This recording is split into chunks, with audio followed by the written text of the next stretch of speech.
Hoy quiero hablar con ustedes acerca de la oración más peligrosa de tu vida. Y usted me dirá cómo la oración puede ser peligrosa, ¿verdad? Pero vamos a ver que sí, porque puede cambiar todo el esquema que hayamos podido tener anteriormente. Y una de las cosas que quiero hablarles en esta mañana es acerca de lo siguiente. En este mundo vivimos tiempos difíciles, no solamente en Perú, pero en tiempos difíciles en las diferentes sociedades de este planeta, tiempos convulsos, tiempos de mucho temor, tiempos de mucha incertidumbre y también de mucho, llamémoslo así, temor. Esto lleva a que muchas veces tengamos que enfrentar tristeza, enojo, ira, incertidumbre, miedo. Y esto lleva a que podamos vivir una vida cristiana sin entusiasmo, sin pasión, con realmente la cabeza gacha, ¿verdad? Un poquito esperando que las cosas mejoren y simplemente no disfrutando, no viendo más allá de lo que Dios quiere mostrarnos. También vamos a ver que la obra sufre por causa de esto, porque cuando hay cristianos sin pasión, sin entusiasmo para las cosas del Señor, la obra de Dios no avanza. Y muchas veces hay mensajes que escuchamos de diferentes líderes y cursos y cosas por el estilo que tratan de motivar a las personas, motivarles a salir adelante, a esforzarse, pero cuyo énfasis no es el adecuado. Si usted quiere encontrar entusiasmo en el dinero, si usted quiere encontrar entusiasmo en un político, si usted quiere encontrar entusiasmo en los bienes materiales, pues usted va a darse cuenta de que eso no es suficiente. Porque siempre vendrá alguien o algo que amenace nuestra paz, que amenace nuestro gozo y que amenace nuestra estabilidad. Hoy quiero hablarte, mi querido hermano, de una oración que hecha con el corazón sincero delante de Dios nos puede ayudar a encontrar verdadero entusiasmo y gozo independientemente de las circunstancias que estemos viviendo. En otras palabras, podemos vivir con pasión y con gozo. Esta es la buena noticia que yo tengo hoy para darte, hoy para entregarte, hoy para hacerte recordar. Es posible, hermanos queridos, vivir una vida apasionada. Es posible vivir una vida llena de gozo en medio de las circunstancias aún más difíciles. ¿Por qué? Porque realmente el Evangelio tiene poder, es poder de Dios y puede prosperar aún en los lugares y en las circunstancias más difíciles en las cuales nos encontremos. Así que, por favor, te pido para que usted pueda disponer su corazón en estos minutos, porque estoy seguro que Dios va a hablar a tu vida como lo ha hablado también a la mía. ¿Cuál es mi objetivo con este sermón? Mi objetivo con este sermón es animar a los líderes de la iglesia, pero a los hermanos todos también, a toda la iglesia, a orar a Dios, a hacer esta oración. ¿Y cuál es esta oración tan peligrosa? Orar a Dios por un mayor entendimiento del Evangelio, para que podamos comprender realmente lo que significa el Evangelio. Y quiero desafiarte, quiero alentarte, quiero retarte en esta noche a que tú puedas vivir de tal manera que des frutos dignos del Señor, dignos del Evangelio, dignos de la palabra de Dios, porque Él nos ha salvado de nuestros pecados y nos ha dado una nueva vida. Una nueva vida. Y eso es algo que no va a suceder, ya ha sucedido si usted ha creído en Cristo Jesús. Así que para ello quiero compartir contigo el libro de Colosenses, la epístola a los Colosenses, capítulo 1, y quiero mostrarte en esta epístola, y voy a mostrarte la agenda, y esta agenda vamos a leer Colosenses capítulo 1, desde el verso 1 hasta el verso 14, ¿sí? Y en este texto encontramos 3 puntos importantes. Ora por una pasión renovada. Ora por un testimonio fructífero y ora, mi querido hermano, por un caminar digno del Señor. 3 puntos importantes. Ora por una pasión renovada, ora por un testimonio fructífero y ora por un caminar digno del Señor. Vamos entonces a leer, por favor, mi querido hermano, desde el verso 3 de Colosenses capítulo 1 hasta el verso 5, para ver esta primera sección que quiero mostrarte. Ora por una pasión renovada. Y leamos la palabra del Señor. Pablo dice, damos gracias a Dios, el Padre de nuestro Señor Jesucristo, orando siempre por vosotros, al oír de vuestra fe en Cristo Jesús y del amor que tenéis por todos los santos, a causa de la esperanza reservada para vosotros en los cielos, de la cual habéis oído antes la palabra de verdad, el evangelio que ha llegado hasta vosotros. Para entender un poquito el asunto, entender un poquito el contexto. La epístola a los Colosenses fue escrita por Pablo a la iglesia que se encontraba en la región que se llamaba Colosas, en la ciudad que se llamaba Colosas. Esta iglesia no aparece en el libro de los Hechos como una iglesia plantada por el apóstol Pablo directamente, así que realmente no sabemos si él la plantó o alguno de sus colaboradores, pero lo que sí sabemos es que Pablo conocía a esta iglesia y conocía a estos hermanos. Todo parece indicar que Epafras, del cual se habla en esta epístola, era el pastor de esta iglesia. Epafras. Luego vamos a hablar un poquito más acerca de él. La iglesia en Colosas tenía una característica: prosperaba, avanzaba, se fortalecía, como vamos a ver de la misma boca de Pablo. Sin embargo, enfrentaba la herejía de los gnósticos. Esta herejía, esta corriente herética de la cual muchos judíos incluso formaban parte, hablaba acerca o le daba mayor importancia al aspecto espiritual y no le daba importancia al aspecto material. En otras palabras, ellos creían que podían vivir una vida inmoral y no había ningún problema porque el aspecto material de la existencia no tenía valor, pero sí podían cultivar sus almas. En otras palabras, ellos podían vivir una vida espiritual muy distinta a una vida natural pecaminosa, porque al final lo terrenal no valía para nada. Y también estaban basados en muchos ritos y fiestas y diferentes tradiciones que menoscababan el poder del sacrificio de Cristo y enseñaban pues que realmente Cristo no era el Dios redentor y salvador de la humanidad, sino que simplemente era una creación más dentro de muchas otras. Entonces era obviamente una enseñanza herética que socavaba los fundamentos del evangelio y que realmente la iglesia en Colosas tenía que enfrentar, batallar contra los gnósticos. Pablo no solamente batalló contra ellos, el apóstol Juan también batalló contra los gnósticos y era una corriente herética que se encontraba en muchas ciudades y contra los cuales los apóstoles tenían que batallar. Porque al final, hermanos, las ideas tienen consecuencias y las corrientes ideológicas afectan la manera en que nos comportamos y cómo vivimos. Así que Pablo estaba batallando contra ellas y escribe la epístola a los colosenses. Aún así, a pesar de esta gran lucha que Pablo veía que la iglesia batallaba ahí en Colosas, hay gratitud en el corazón del apóstol Pablo. ¿Por qué? Porque estos hermanos mostraban una fe auténtica, mostraban una fe viva, verdadera, vibrante y un amor, dice Pablo, por los colosenses, por todos los hermanos. Así que estos hermanos permanecían firmes en medio de esa oscuridad, en medio de esa batalla espiritual. Así que por esto, dada esta situación, Pablo empieza diciendo, damos gracias a Dios. Pablo está agradecido al Señor por la gracia que Dios está mostrando en su pueblo, en la iglesia allí en Colosas. Pablo da acción de gracias en medio de una oración constante por los creyentes, porque a pesar de las circunstancias, la iglesia estaba prevaleciendo, la iglesia se estaba fortaleciendo. Ahora, hay dos razones que Pablo nos muestra en lo que acabamos de leer. Hay dos razones por las cuales los hermanos se mantienen firmes a pesar de estas circunstancias. Y aquí vamos entrando un poco en la razón por la cual un creyente puede mantenerse firme aún en medio de las circunstancias más difíciles. Te dije al inicio que el evangelio puede prosperar aún en circunstancias muy contrarias.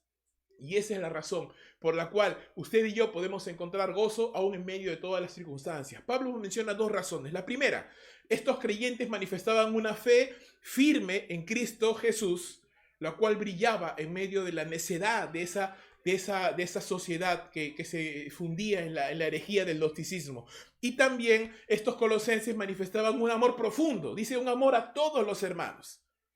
Un amor a todos los hermanos. Había un amor vibrante entre los creyentes y esto era hermoso porque hablamos entonces de una iglesia que no solamente tenía una fe a nivel intelectual, pero esta fe había aterrizado al corazón y se traducía y se podía ver en forma de actos de amor, de preocupación entre los hermanos. Entonces era una fe viva, no era una fe solamente intelectual, académica, informativa, pero era una fe que había aterrizado a la vida de los creyentes y ellos la expresaban de una manera hermosa, amándose, cuidándose y velando el uno por el otro. Había una cultura de amor, había un espíritu de familia en esta iglesia que les mantenía unidos, que les mantenía firmes y que les mantenía perseverantes aún en medio de las circunstancias que se estaban encontrando, que se estaban enfrentando. Así que Pablo estaba agradecido por esto.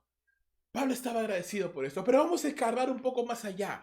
Pablo dice en la palabra que ellos habían oído la palabra de verdad, ellos habían oído de la esperanza que tienen ahora en los cielos, y esa esperanza, el evangelio que ellos habían oído y que ellos habían abrazado, se había convertido, hermanos, en el motor de los colosenses, como se puede convertir en mi motor y en tu motor para llevar una vida vibrante, una vida apasionada y una vida llena de gozo. El evangelio entonces se había vuelto el motor de la vida de los colosenses. Ellos oyeron las buenas noticias de la salvación y sabían de la esperanza que les reservaban, que les encontraba reservada en los cielos. Sin embargo, y mira qué hermoso es esto, a pesar de que ellos sabían que ya habían sido salvos y a pesar de que ellos sabían que tenían una morada firme en los cielos esperando por ellos, ellos no se quedaron solamente mirando al cielo, sino que trajeron estas realidades a su vida y vivieron una vida terrenal como si ya estuvieran en el cielo.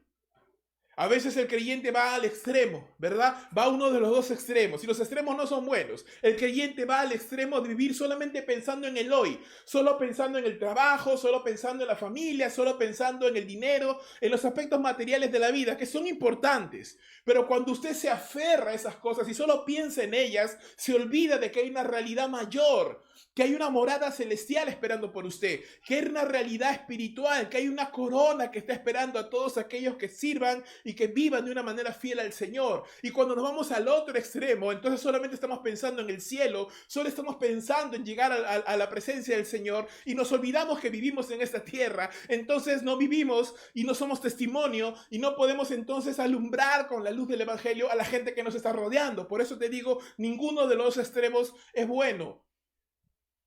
Los antiguos decían que el creyente debe de tener un ojo en el futuro, en el cielo, pero el otro en la tierra.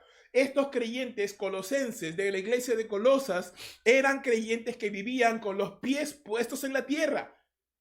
Demostraban su amor a los hermanos y vivían una vida amorosa, vibrante, como realmente se manda y se espera de un creyente, pero también estaban esperando ese momento glorioso en el cual ellos pudieran llegar a la presencia de Dios. Era algo muy parecido a lo que Pablo les decía a los filipenses. Y déjame que te lea rápidamente lo que Pablo les dice a los filipenses en el capítulo 3 de la epístola a los filipenses, versículo número 17. Hermanos, dice Pablo, sed imitadores míos y observad a los que andan según el ejemplo que tenéis en nosotros. Porque muchos andan, y lo he dicho muchas veces, dice, y ahora aún lo digo llorando, que son enemigos de la cruz de Cristo, cuyo fin es perdición, cuyo Dios es su apetito, y cuya gloria es su vergüenza, que solamente piensan en las cosas terrenales. ¿Ves el extremo? Pero nuestra ciudadanía, dice Pablo, está en los cielos, de donde también ansiosamente esperamos al Salvador, el Señor Jesucristo, el cual transformará el cuerpo de nuestro estado de humillación de conformidad al cuerpo de su gloria, por el ejercicio del poder que tiene aún para sujetar todas las cosas a sí mismo. Entonces, mi amado hermano, Pablo está diciendo, está animando a la iglesia a que viva pensando y recordando que tiene una esperanza firme en los cielos, pero viviendo con los pies puestos en la tierra, con una pasión renovada. Hermano, te lo digo de una manera muy sencilla. Si tú eres un verdadero creyente en Cristo Jesús, tú ya tienes el cielo ganado. No por tus méritos, por los méritos de Cristo Jesús. Hay una morada celestial con tu nombre para que tú puedas disfrutar de la eternidad en los cielos. Pero déjame decirte, eso no significa que usted pueda vivir una vida cristiana apática. Dios quiere que usted viva una vida cristiana apasionada. Dios quiere que usted aproveche cada minuto, cada segundo, cada momento de la vida que Dios le da en esta tierra para hacerlo bien, para vivir de una manera que glorifique a Dios. No es posible, hermano, que como creyentes vivamos vidas apáticas, tristes, angustiadas, temerosas, porque recuerde, tenemos una esperanza firme en los cielos. Pero ese evangelio en el cual hemos creído debe de movernos a vivir una vida llena de pasión, de amor, de certeza. Entonces, ¿qué nos enseñan estos primeros versos del 3 al 5 de Colosenses capítulo 1? Que en medio de las circunstancias difíciles, la iglesia del Señor puede prosperar, puede avanzar, puede seguir adelante, siempre y cuando eso es una iglesia apasionada por el evangelio. Apasionada por el evangelio. Por esto, los líderes y la iglesia toda tenemos que orar con los pies puestos en la tierra, pidiéndole al Señor que apasione nuestro corazón, que nos dé un corazón que entienda el evangelio, que comprenda las maravillosas bendiciones que ya hemos recibido en Cristo Jesús y que aún así tengamos el interés en esta tierra, en salar la tierra, en alumbrar la oscuridad, en poder mover la obra de Dios y hacer avanzar la obra de Dios en medio de estos tiempos que nos han tocado vivir. Hermanos, este es un tiempo precioso para estar vivo. Es un tiempo maravilloso para estar vivo, porque es un periodo de muchos cambios, es un periodo de acomodo, es un periodo en el cual Dios está haciendo tremendas cosas a nivel global. Es un tiempo donde la economía, donde la política, donde la salud, donde todo se está moviendo, los cimientos están siendo removidos. Y es un tiempo en el cual la iglesia puede alumbrar aún más, con mayor fortaleza, pero solamente cuando somos una iglesia apasionada, una iglesia que sabe en quién ha creído, que podemos obviamente tener sentimientos de incertidumbre y hasta de temor, pero que estamos anclados firmemente en la roca que es el Señor Jesucristo y podemos seguir avanzando aún en medio de cada circunstancia, apasionados por nuestro Dios. El segundo punto que yo quiero mostrarte en esta noche es que usted y yo tenemos que orar por un testimonio fructífero. Esta pasión que hay en nuestro corazón debe de movernos a dar frutos que le den la gloria a Dios. Así que vamos a leer, por favor, los versos 6 al 8 de la epístola a los Colosenses, capítulo número 1. Dice la palabra del Señor de la siguiente manera: así como en todo el mundo está dando fruto constantemente y creciendo, así lo ha estado haciendo también en vosotros, desde el día que oísteis y comprendisteis la gracia de Dios en verdad, tal como lo aprendisteis de Epafras, consiervo amado, quien es fiel servidor de Cristo de parte nuestra, el cual también nos informó acerca de vuestro amor en el Espíritu. ¿Qué nos enseña este pasaje, este bloque de texto? Hermanos, el maravilloso efecto que el evangelio tiene no es propiedad de los colosenses. Y eso es lo tremendo que dice Pablo. Pablo les dice a ustedes: hermanos, ustedes están prosperando, ustedes están creciendo, ustedes están avanzando, pero déjenme decirles que no solo se trata de ustedes, o no, esa iglesia no prospera porque son ustedes. Es el evangelio, y donde el evangelio cae, y donde el evangelio es creído, y donde hay buena tierra, esa semilla va a caer, y va a fortalecerse, y va a prosperar, y va a dar frutos al 30, al 60 y al 100 por uno. El evangelio va a producir frutos en cualquier lugar, independientemente de la raza, de la religión, llamémoslo así, de pasada de las personas, de su condición social, de su condición económica. Donde el evangelio cae y las personas lo entienden y lo reciben con corazones honestos, con corazones abiertos, y reciben el evangelio, y este cambia su muerte espiritual a una vida espiritual, entonces va a haber frutos. Hermanos, el evangelio produce esta reacción. Hay personas que lo van a rechazar, hay personas que se van a oponer, hay personas que se van a endurecer contra el evangelio, pero también hay personas que lo van a abrazar, que lo van a creer y que van a dar su vida por el evangelio. Pablo dice: así como en ustedes el evangelio está creciendo, también en otras partes del mundo el evangelio está llegando, está siendo predicado, está siendo obedecido y está dando frutos. Y está dando frutos, hermanos. Hoy podemos decir lo mismo, por supuesto que sí. No solo en Latinoamérica, no solo en Norteamérica, no solo en Europa, pero en África, pero en Asia. Leemos los reportes de los misioneros, leemos cómo el evangelio está prosperando, está llegando. Gente de muchas razas y nacionalidades e idiomas y lenguas, de toda tribu, lengua y nación, escuchan el evangelio, escuchan acerca de Jesús y empiezan a ser salvos, empiezan a convertirse. Entonces, hermanos, somos parte de una misión tan grande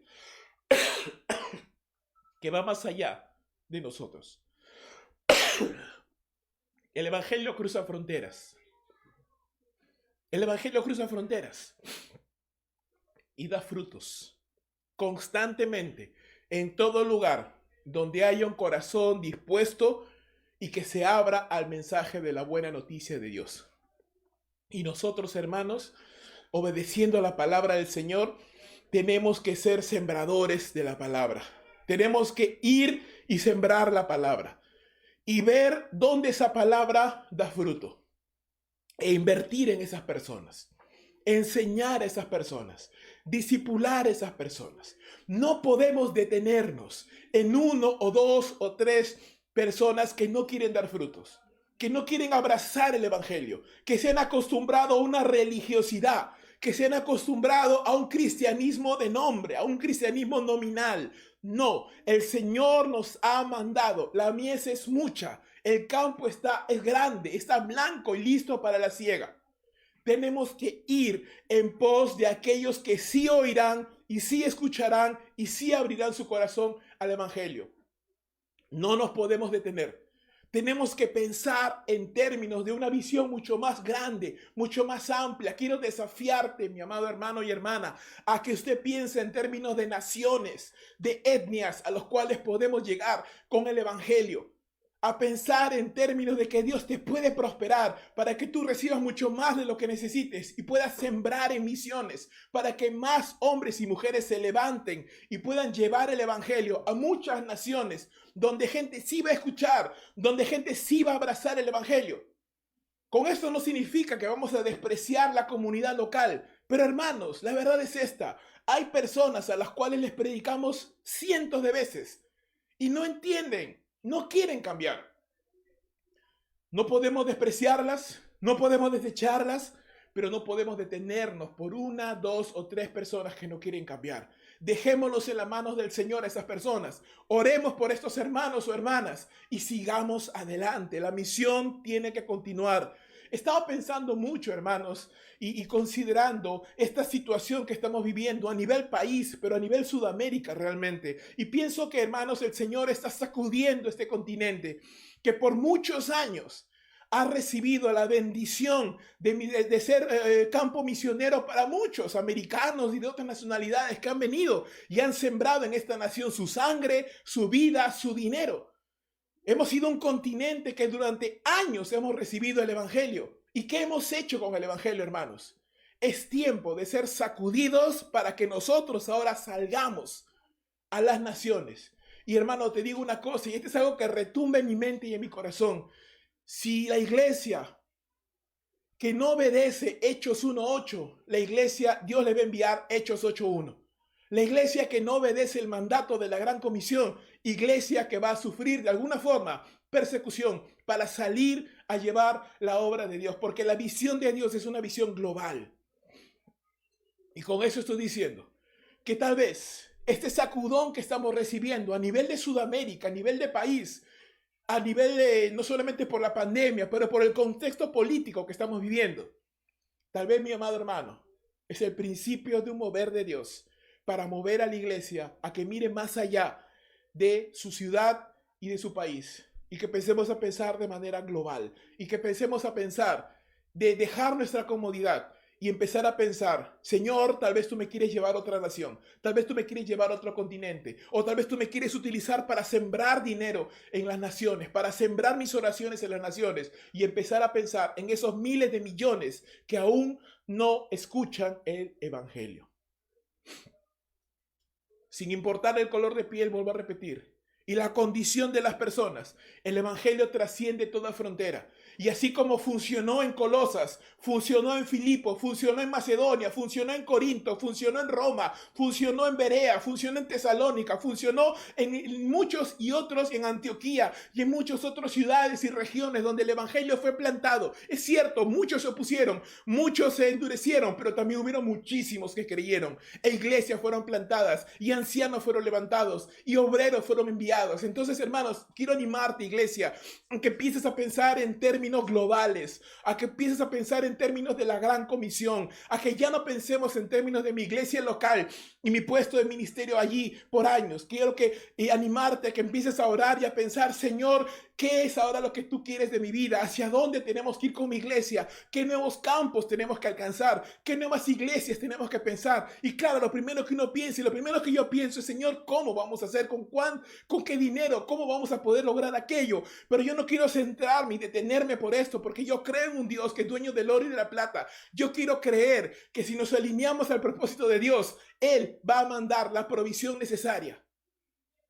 Pero tiene que haber una decisión del corazón. Tiene que haber una determinación. Y Pablo reconoce esta determinación. Y dice, hermanos, en ustedes el evangelio está prosperando. El evangelio está creciendo, está dando frutos. En otros lugares también, por si acaso, ustedes no son la última estrella del cristianismo, no porque ustedes son ustedes, sino porque el evangelio es poder de Dios. Y donde hay frutos es porque el evangelio es poder de Dios, hermano. Porque va a funcionar, va a funcionar. La misión de Dios tiene el éxito garantizado porque Dios está en medio. Es el negocio de Dios, hermanos. Nosotros solamente somos obreros. Somos los que anunciamos, los que lanzamos la semilla. Pero el crecimiento lo da Dios. El crecimiento lo da el Señor. En Colosas entonces el evangelio prosperaba. Aún a pesar de los gnósticos, aún a pesar del imperio romano, aún a pesar de las diferentes circunstancias, el evangelio prosperaba. ¿Por qué? Porque Pablo dice, ustedes han oído y han comprendido la gracia de Dios. Han entendido que han sido salvados de la perdición del infierno para ser hechos instrumentos en la mano de Dios, para hacer luz a las naciones. Esa es la gracia. La gracia es que Dios toma pecadores arruinados, inservibles, inmundos, y los santifica y los lava y los unge para utilizarlos como sus obreros y sus obreras para llevar su gloria a las naciones. Eso es la gracia de Dios. Que tú puedes haber fracasado, que tú puedes haber hecho y cometido muchos errores. Pero déjame decirte, tú no tienes por qué vivir con la cabeza agachada. Tú no tienes por qué vivir humillado. Tú puedes confiar en la gracia de tu Padre Celestial que te ha lavado con la sangre del Cordero y que quiere utilizarte y que quiere bendecirte y que quiere ungirte con su poder para llevarte a ser un proclamador del Evangelio donde sea que Dios te lleve. La gracia de Dios, hermano. La gracia de Dios nos da una segunda oportunidad a los que hemos pecado, a los que hemos fallado. El pecado nos roba el gozo, nos roba el entusiasmo, hermano. Pero la gracia de Dios levanta nuestra cabeza y nos anima.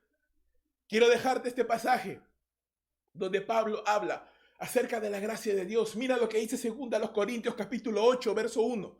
Ahora, hermanos, dice, os damos a conocer la gracia de Dios que ha sido dada a las iglesias de Macedonia, pues en medio de una gran prueba de aflicción abundó su gozo. ¡Wow! Y en profunda pobreza, y su profunda pobreza, dice, sobreabundó en la riqueza de su liberalidad, de su generosidad. Porque yo testifico, dice Pablo, que según sus posibilidades y aún más allá de sus posibilidades, dieron de su propia voluntad, suplicándonos con muchos ruegos el privilegio, ¡wow!, el privilegio de participar en el sostenimiento de los santos. Y esto no como lo habíamos esperado, sino que primeramente, dice, se dieron a sí mismos al Señor y luego a nosotros por la voluntad de Dios. Esta es una iglesia que entiende la gracia de Dios, hermano. Esta es una iglesia que quiere ver la bendición del Señor. Porque te digo una cosa, cuando tú retienes, mantienes. Pero cuando tú das, multiplicas. Cuando tú retienes, simplemente no vas a ver la mano de Dios, porque ya tienes lo que necesitas. Pero cuando tú te animas a dar y a creer en el Dios que suple las necesidades y que te quiere utilizar como bendición para otros, vas a ver la gracia de Dios. Estos hermanos eran pobres. Estos hermanos tenían carencias económicas, pero eran hermanos que entendían la gracia de Dios. Y ellos dijeron: Pablo, por favor, permítenos participar. Para nosotros diezmar, ofrendar, no es una obligación, no es una carga, es un privilegio, es un servicio al Señor, porque sabemos que este dinero pudiéramos utilizarlo tal vez en banalidades de la vida, pero queremos que se siembre en la obra. Queremos que con este dinero obreros vayan al campo, el evangelio siga siendo predicado, que iglesias sean plantadas. Hermano, el día que la iglesia entienda esto, el día que la iglesia entienda y tenga en su mente grabado esta situación, yo te digo una cosa: Dios te va a usar tremendamente y vas a ver la mano de Dios. Y vas a ver la mano de Dios proveyendo de donde no hay, porque tú confías en el Dios que es el dueño del oro y de la plata. Pero cuando no confiamos y queremos retener y queremos mantener y no pensamos en la gracia de Dios, que Él quiere alcanzar a otras personas, entonces tú no te estás perdiendo la oportunidad de ser bendecido y la oportunidad de bendecir a otros. Déjame darte otro verso. Primera de los Corintios capítulo 15, verso 9 al 10. Mira lo que dice Pablo ahora como un testimonio propio.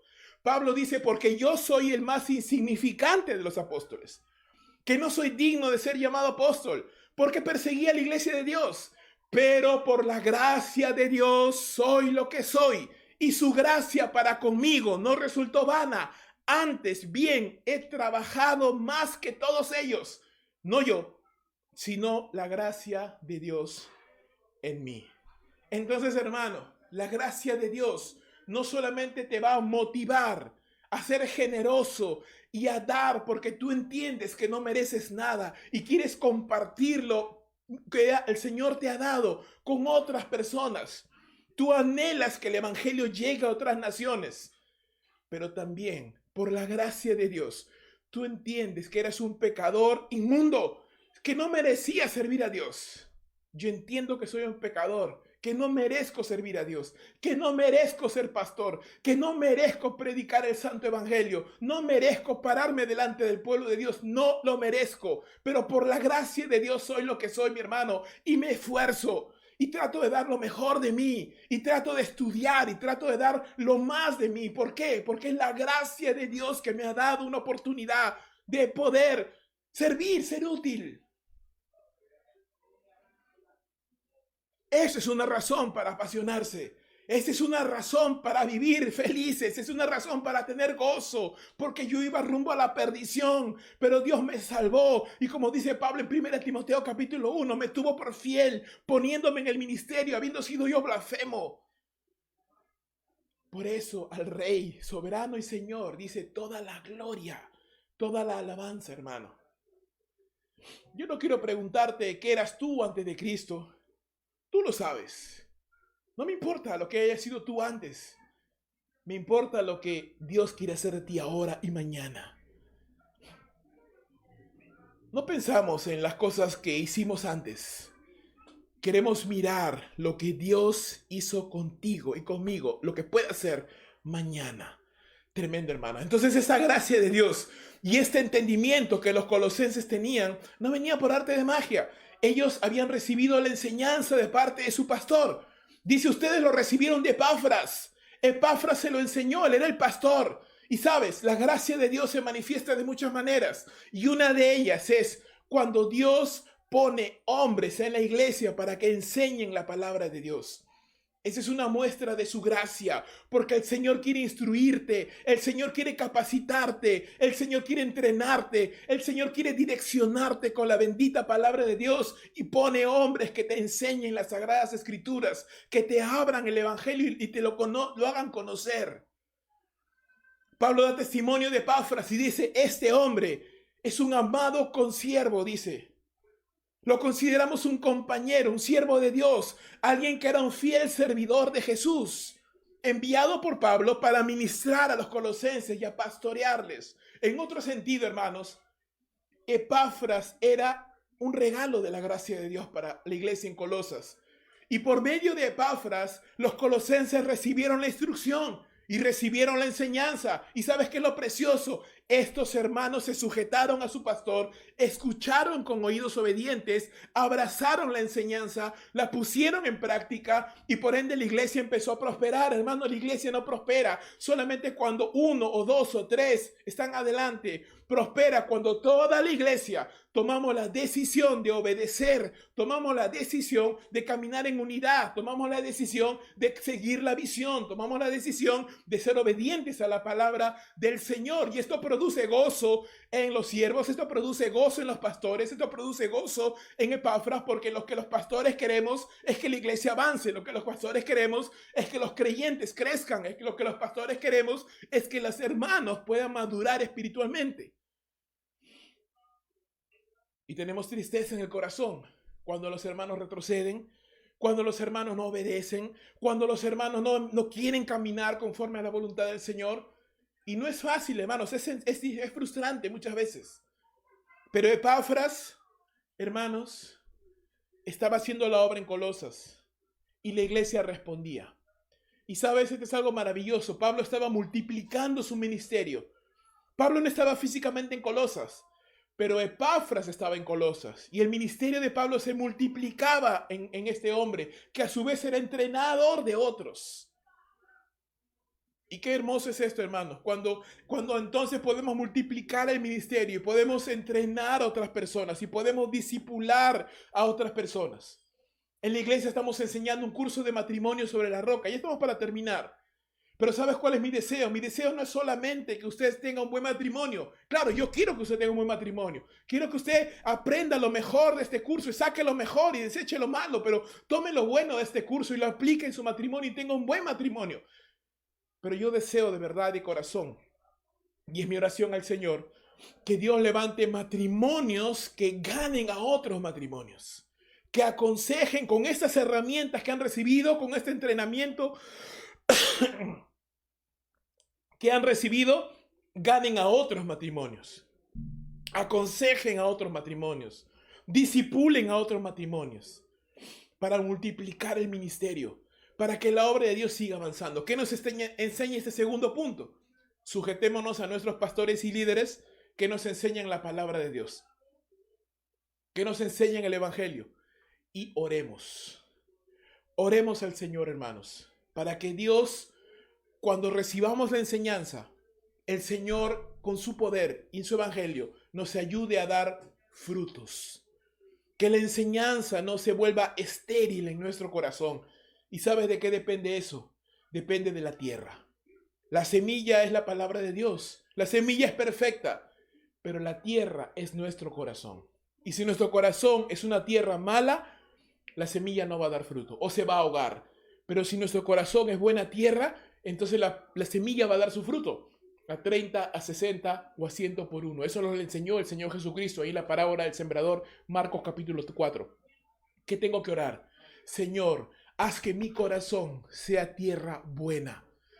Quita de mi corazón toda piedra, toda hierba mala, toda escaramuza, todo obstáculo que impida que la semilla de la palabra de Dios dé fruto en mi vida. Dice la Escritura que muchas veces la tierra es como, nuestro corazón es como la tierra llena de espinos, y los espinos son los afanes de esta vida. Los afanes de esta vida que hacen que la semilla, que la palabra se haga infructuosa, no de fruto. Hermano, yo te ruego, ora por tu propio corazón y dile: Señor, limpia mi corazón de todo afán de esta vida. Yo sé que tengo que comer, Señor. Yo sé que tengo que trabajar. Yo sé que tengo que darle de comer a mis hijos. Pero no quiero que eso robe el gozo y la pasión de mi corazón. Yo quiero entender que tú eres primero sobre cualquier cosa. Y que si yo te pongo a ti en primer lugar, tú harás, Señor, que todas las demás cosas vengan por añadidura. Limpia mi corazón. Por eso te decía, es una oración peligrosa.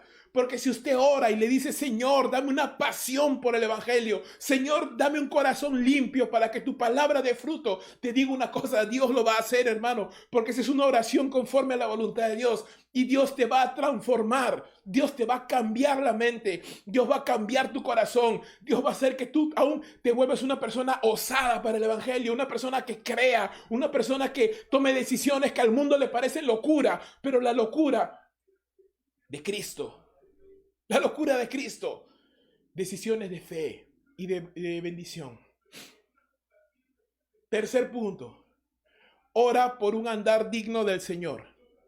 Ora por una pasión renovada, ora por un testimonio fructífero. Y este tercer punto, Pablo te motiva y nos motiva a orar por un andar digno del Señor. Colosenses capítulo 1, versículos 9 al 14, y leo: por esta razón, también nosotros, dice Pablo, desde el día en que lo supimos, no hemos cesado de orar por vosotros y de rogar que seáis llenos del conocimiento de su voluntad en toda sabiduría y comprensión espiritual, para que andéis como es digno del Señor, agradándole en todo, dando fruto en toda buena obra y creciendo en el conocimiento de Dios, fortalecidos con todo poder, según la potencia de su gloria, para obtener toda perseverancia y paciencia, con gozo dando gracias al Padre, que nos ha capacitado para compartir la herencia de los santos en luz, porque Él nos libró del dominio de las tinieblas y nos trasladó al reino de su amado Hijo, en quien tenemos redención, el perdón de nuestros pecados. Pablo, al escuchar las noticias de la iglesia de Colosas, de cómo estos hermanos tienen una fe firme, de cómo estos hermanos tienen un amor por los demás hermanos, de cómo estos hermanos han oído y comprendido la gracia de Dios que les motiva a tener una vida llena de fruto, Pablo dice, voy a orar para que esto no se termine, sino para que constantemente estén dando más y más y más fruto y vivan una vida de santa ambición espiritual. Es decir, nunca te conformas con lo que has hecho para tu Dios, siempre quieres hacer más. Nunca te conformas con lo que sabes del Señor, siempre quieres saber más. Nunca te conformas con lo que Dios te ha bendecido. Dios quiere que Dios te bendiga aún más. Una santa ambición espiritual. Y Pablo entonces empieza a orar y les dice, hermanos, yo estoy orando por ustedes y rogando por ustedes para que sean llenos del conocimiento de su voluntad en toda sabiduría y comprensión espiritual. Quiere decir que ustedes puedan comprender plenamente y aplicar correctamente los principios y la voluntad de Dios para sus vidas. Que sigan ustedes entonces poniendo en práctica la palabra de Dios y que no se quede solamente en la cabeza, sino que baje al corazón y se vuelva acciones y decisiones de obediencia al Señor que conlleven bendición. Hermano, la bendición no llega solamente con un conocimiento intelectual. Es necesario el conocimiento intelectual, pero si no hay obediencia, si no ponemos en práctica, entonces nunca redundará en una bendición. Esta sabiduría e inteligencia espiritual es el conocimiento de su voluntad, de la voluntad de Dios y de todo lo que el Señor quiere hacer. Este conocimiento es reservado para los creyentes, pues el incrédulo, hermanos, no tiene ese conocimiento, no puede saber cuál es la voluntad del Señor. Esta sabiduría tiene un componente mental, pero es espiritual. Tenemos que entenderla por la gracia del Señor. No es solamente intelectual, produce frutos y frutos tangibles. Quiere decir que cuando una persona está entendiendo la voluntad de Dios, no solamente es una persona que se sabe versos de memoria, no. No es una persona que solamente tiene años en la iglesia, no. ¿Qué es una persona que entiende la voluntad de Dios? Tienen estos siguientes rasgos. Tiene una vida, un andar digno del Señor. Y eso lo describe Pablo de diferentes maneras. En primer lugar, agradando a Dios en todo. Este hermano o hermana que está entendiendo la voluntad de Dios es una persona que está buscando agradar a Dios, que está buscando obedecerle, que está buscando honrarle en todo ámbito de la vida. Es una persona que está buscando agradar al Señor. Segundo punto, es una persona que está dando fruto en toda buena obra. No solamente intelectual, pero llega a la acción, se involucra en el servicio, se involucra en las buenas obras que Dios preparó de antemano para que anduviéramos en ellas. Es una persona que está dando fruto de toda buena obra. Tercero, es una persona que está creciendo en el conocimiento de Dios, que está aprendiendo, que está comprendiendo, que está profundizando las enseñanzas y la doctrina y la palabra de Dios y está plantándose en las escrituras y tiene un fundamento fuerte para su fe, sabe qué es lo que cree, sabe por qué lo cree y sabe defender su fe. Está creciendo en el conocimiento de Dios. Cuarto punto, es una persona que está fortalecida con todo poder. Es una persona que está fortalecida con el Espíritu Santo, por el Espíritu Santo. Y aún en momentos difíciles de desánimo o decaimiento, esa persona se fortalece en el Señor, sigue adelante, encuentra este fortalecimiento espiritual por medio de las disciplinas espirituales, está constantemente conectado con el Señor y está caminando en fortaleza. No es un sub y baja de emociones que un día está bien, al día siguiente está mal, no, sino que encuentra una estabilidad. Encuentra una estabilidad, una madurez espiritual. Siguiente, es una persona que está viviendo en perseverancia y en paciencia. Su carácter está siendo moldeado para aprender a esperar la voluntad de Dios. Su carácter está siendo moldeado para aprender a esperar, para aprender a comprender los caminos del Señor, para aprender a tener paciencia y soportar las aflicciones sin desanimarse y gozar de las bendiciones sin enorgullecerse, porque sabe que se lo ha dado Dios por gracia, y aún en los momentos difíciles soportar la escasez o tal vez cualquier tipo de aflicción sin desanimarse. Paciencia, perseverancia, capacidad de soportar bajo presión, capacidad de soportar el trabajo duro, el esfuerzo sin decaerse, sin desarmarse, manteniéndose firme en lo que esta persona ha creído. Por último, esta persona que tiene un andar digno del Señor es una persona que vive con gozo, que constantemente está viviendo agradecida al Señor, con gozo, dando gracias, dice a Dios, por su inmerecido favor y su gracia maravillosa. Es una persona agradecida.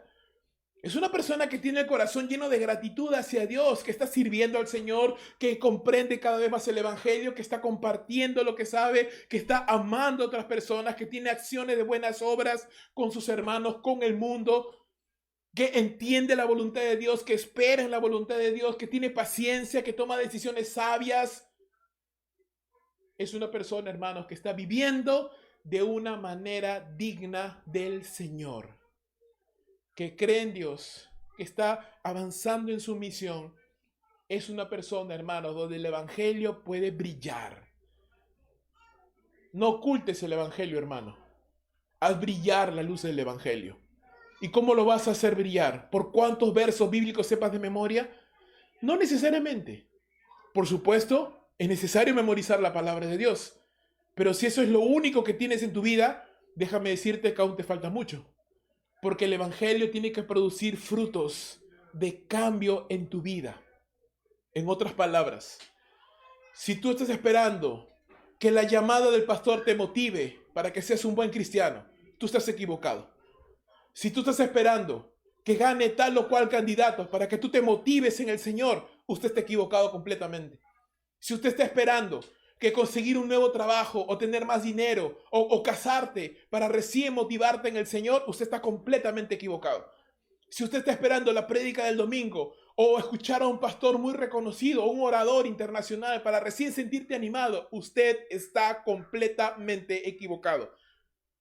Lo único que puede motivar realmente al creyente es el Evangelio. Y si el Evangelio no te está motivando, te digo una cosa, nada te va a motivar permanentemente. Te podrá emocionar, podrás ir a un concierto, podrás escuchar una canción bonita, podrás escuchar incluso una prédica que tú sientes que te anima y te hace volar. Pero el día siguiente habrás perdido esa pasión, habrás perdido ese entusiasmo, porque solamente era una emoción pasajera.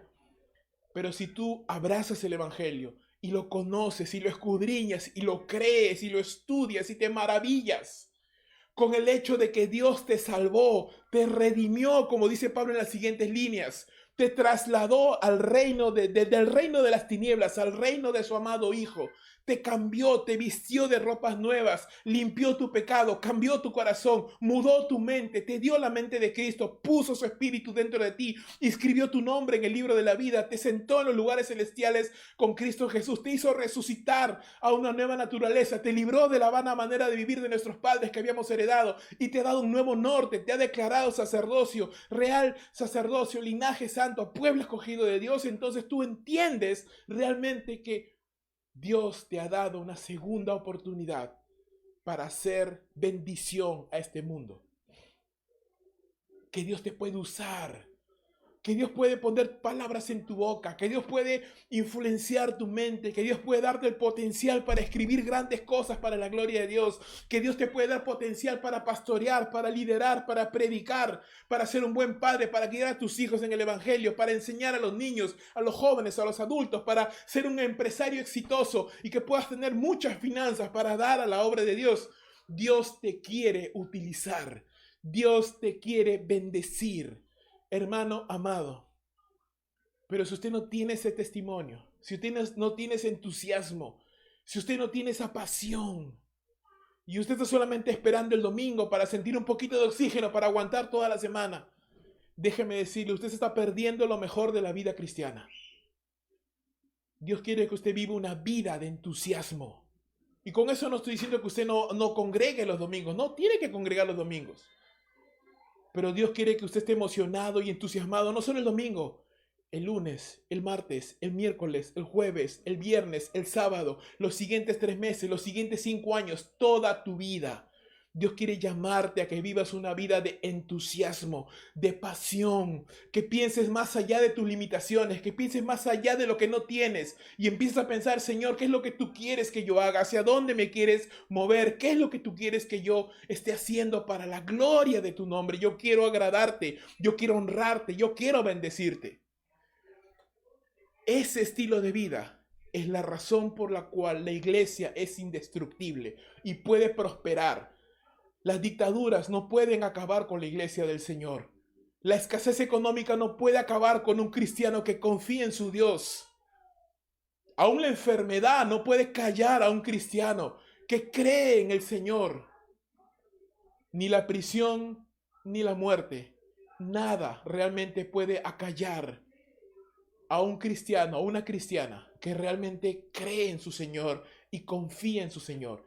Quiero motivarte a que tú pienses de esa manera. Quiero motivarte a que tú pienses de esta manera. Al final, hermanos, el único que hace posible todo esto, todo este crecimiento de los colosenses, ¿sabe quién es? Es el Señor. Pablo termina esta sección diciendo, Dios es el que los ha salvado. Dios es el que les ha regalado el evangelio. Dios es el que les ha convencido. Dios es el que les ha salvado. Dios es el que los ha levantado. Dios es el que los está utilizando. En otras palabras, es Dios a quien Pablo ora para que los creyentes crezcan. Es Dios quien salvó a los colosenses. Es Dios quien salva a todo aquel que cree en Cristo Jesús. Es Dios quien envió a su Hijo para morir por la humanidad. Es Dios quien da poder y entendimiento a todo aquel que lo quiere para conocer su voluntad. Santiago dice, aquel que se vea falto de sabiduría, pídala a Dios. Pídala al Señor, dice, el cual da a todos sin reproche. Pero pídala con fe. Pero pídala con certeza de que Dios te lo va a dar y Él te lo va a dar. Es Dios quien levanta hombres como Epafras, como Pablo, como Timoteo, y los da como regalos a su iglesia para que instruyan al pueblo en la palabra de Dios, para que les desafíen, para que los motiven, para que los inspiren con sus enseñanzas, con su ejemplo, con su ministerio. Hombres completamente indignos, hombres indignos de ese cargo, de esa responsabilidad, de ese honor. Pero esa es la gracia de Dios, hermano, y si Dios me puede utilizar a mí, te puede utilizar a ti también, a cualquiera que se dispone de corazón. Dios lo puede hacer. Dios lo puede hacer y Dios lo quiere hacer. Es Dios quien nos ha capacitado para ser parte del pueblo de Dios. Es Dios quien nos ha librado del dominio de las tinieblas, de la esclavitud del pecado y que nos ha trasladado al reino de su amado Hijo. Es Dios, hermanos, quien nos ha redimido, quien ha perdonado nuestros pecados. Es Dios quien se lleva la gloria. Es de Dios el Evangelio, es de Dios el poder, es de Dios la salvación y es de Dios la misión de la cual tú y yo estamos comprometidos. Es Dios, hermano, siempre. Es el que pone la semilla, es el que da el crecimiento, es el que pone y llama a los labradores, es el que toma y puede transformar la tierra, es el que tiene el poder para transformar, es el que puede sanar, es el que puede restaurar, el que puede convertir tu tristeza en gozo, es el que te puede entusiasmar, es el que te puede levantar. Es Dios, siempre es Dios, es a Él al que tenemos que acudir. Por eso Pablo dice, yo no quiero dejar de orar por mis hermanos, porque yo sé que si ellos empiezan a mirar otras cosas, se van a desanimar. Si ellos empiezan a alejarse del Evangelio, ellos se van a desanimar. Y lo mucho que puedan haber avanzado, lo van a retroceder. Por eso yo voy a orar por mis hermanos y voy a interceder por ellos. Señor, transfórmalos. Señor, cámbialos. Señor, ayúdales a vivir de una manera digna del Evangelio. Ayúdales a vivir de una manera apasionada. Ayúdales a transformar su corazón y que su corazón sea una buena tierra para que la palabra de fruto. ¿Estás orando tú por eso? ¿Estás orando por eso? ¿O lo único que tú oras es, Señor, dame para pagar la luz, dame para pagar el agua, dame para poder matricular a mis hijos, dame esto, dame aquello? ¿Está bien?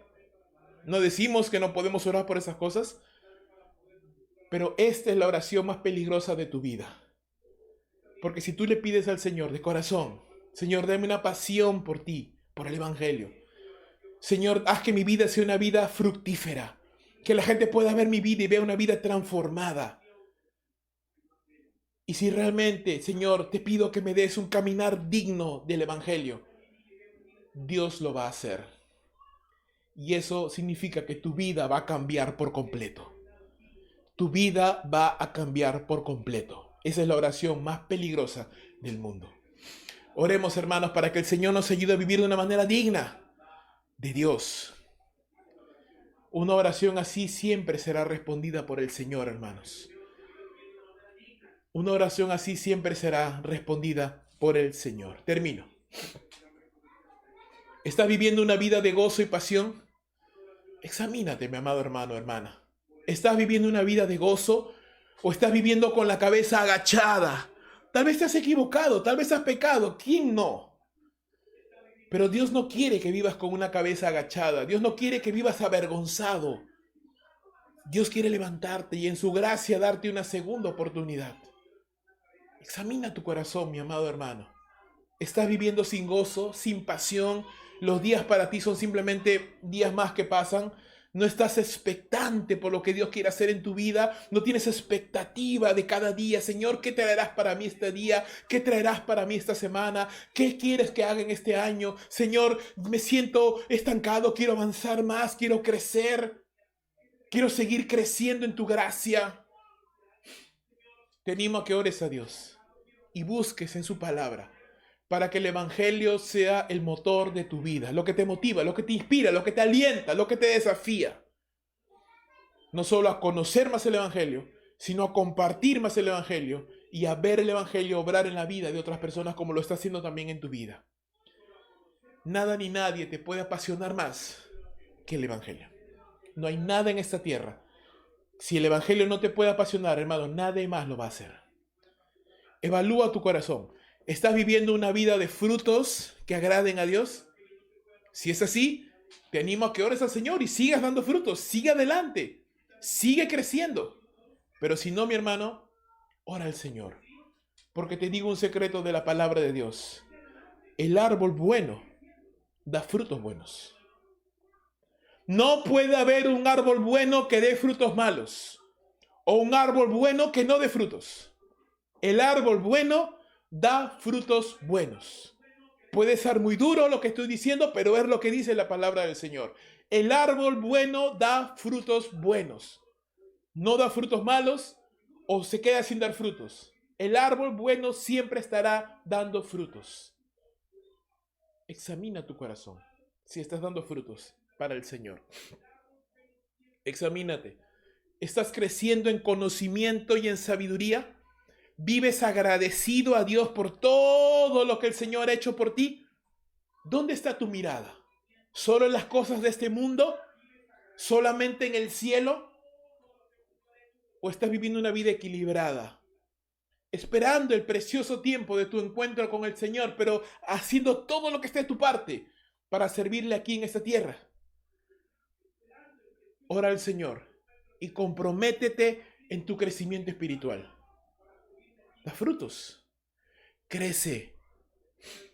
Determínate a vivir de una manera digna del Señor. Y por último, querido hermano, hermana, vive dando gracias a Dios.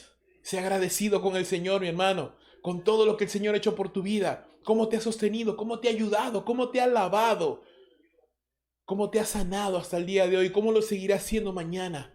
Vive una vida agradecida porque Él te ha salvado y demuestra con tu vida, mi amado hermano, que conoces al Señor, que amas al Señor y que el Evangelio es verdad en tu vida. La oración más peligrosa: ora al Señor por una vida apasionada. Ora al Señor por un testimonio fructífero. Y ora al Señor por un andar digno del Evangelio. Ora esto, mi amado hermano, y te aseguro que no pasará una semana. Escúchame, ora de esta forma, con un corazón sincero, y te aseguro que no pasará ni una semana y vas a empezar a ver cambios en tu vida. Porque, mi amado hermano, esta es una oración que Dios va a responder y va a hacer cosas poderosas en tu vida y te va a transformar y te va a apasionar y vas a empezar a mirar la vida con otros ojos y vas a empezar a tratar a tu esposa de una manera distinta y vas a empezar a ver la vida de una manera diferente. ¿Estás dispuesto a hacer esa oración? ¿Estás dispuesto a tomar esa decisión que va a cambiar tu vida por completo? Depende de ti. Te lo dejo a tu elección. El Señor te invita en esta noche. Y querida amiga, amigo que me estás escuchando, que no conoces al Señor, pero has escuchado esta palabra y ruego que le hayas escuchado hasta el final, quiero invitarte a que en esta noche tú también hagas una oración peligrosa. Pero esa oración será pidiéndole al Señor que te salve, que perdone tus pecados. Y Él hará realidad todas estas cosas maravillosas que acabo de mencionarte. El Señor tiene un camino para ti. Quiere regalarte la salvación y la vida eterna. Porque sin Cristo, hermano, querido amigo, amiga, estamos perdidos y rumbo a la condenación del infierno. Pero Él te quiere redimir, Él te quiere salvar, Él quiere perdonar tus pecados y darte una vida nueva. ¿Estás dispuesto? Yo te animo y te invito. Ven a Cristo. Abandona tu vida de pecado y encomiéndate al Señor. La palabra dice que si confesamos con nuestros labios que Jesús es el Señor y creemos con nuestro corazón que Dios le levantó de los muertos, la promesa de la palabra es: serás salvo. Porque con el corazón se cree para justicia, pero con la boca se confiesa para salvación. Porque todo aquel que creyera en el nombre de Jesús no será avergonzado. Así que si tú te acercas al Señor y le dices: Señor, yo quiero acercarme en esta noche a ti y entregar mi vida. Mi vida es un caos. Yo no sé cómo voy a solucionar mi vida, pero me entrego a ti. Ayúdame, cámbiame, transfórmame. Te lo pido en el nombre de Jesús, que murió por mí en una cruz y al cual hoy declaro y confieso como mi Señor y Salvador. Tu vida cambiará.